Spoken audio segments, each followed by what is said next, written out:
Thanks for watching 4Color Commentary. I'm Mark Allen, and I'm here with another installment of graphic storytelling.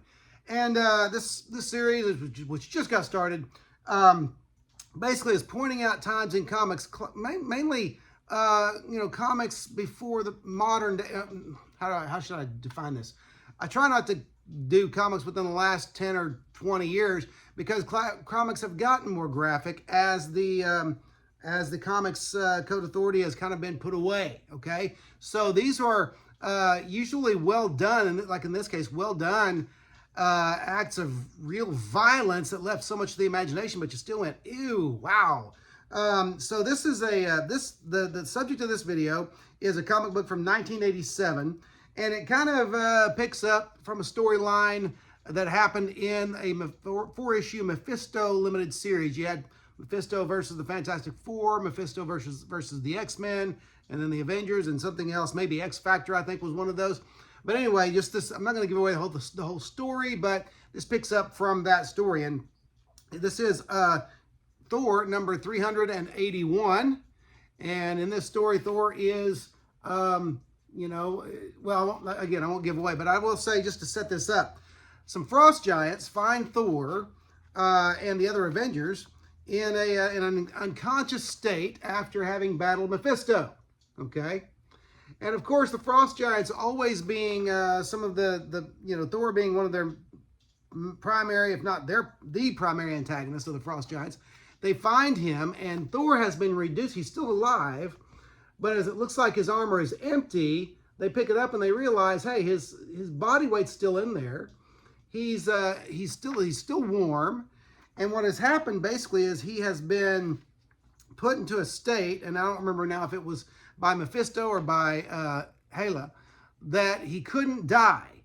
And as let's see, I'm trying to find the quote that one of the frost giants used here that began the creepy and chilling events that transpired. It says, "The Midgard serpent was better than his word. He hath reduced the mighty Thor to nothing more than jellied flesh." There on the last panel there.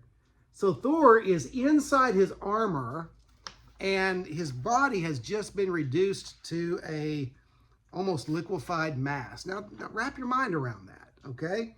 Because that's nasty. But it gets worse. And here you have it gets worse. So he takes one frost giant, takes another frost giant's a piece of his clothing there, wraps it around the faceplate of Thor's body armor, and then they go to work. He's like, okay, this is wrapping up the one hole where his body could ooze out. We don't want Thor oozing out of this, and then let's just go to town on him. Boom! And look at the effect. Look at the arrangement of his body there, his armor. He's just, Thor has no bone structure left, and they just go to town, okay? This is creepy, chilling. And again, I was already out of high school, but I remember reading this story and just being creeped out by it in a good way, okay? No blood, no gore, but very graphic in that sense.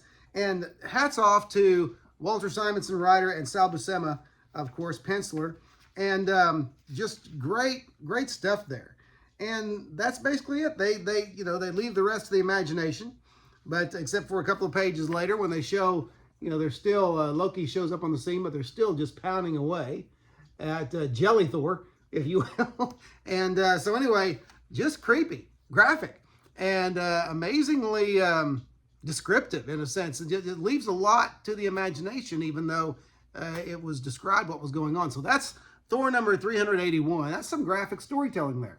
And it's a lot of fun reading, things that make you go, But anyway, just thought I'd throw that in there for graphic storytelling, something for you to go out and search for. I don't think you're going to pay much for this book.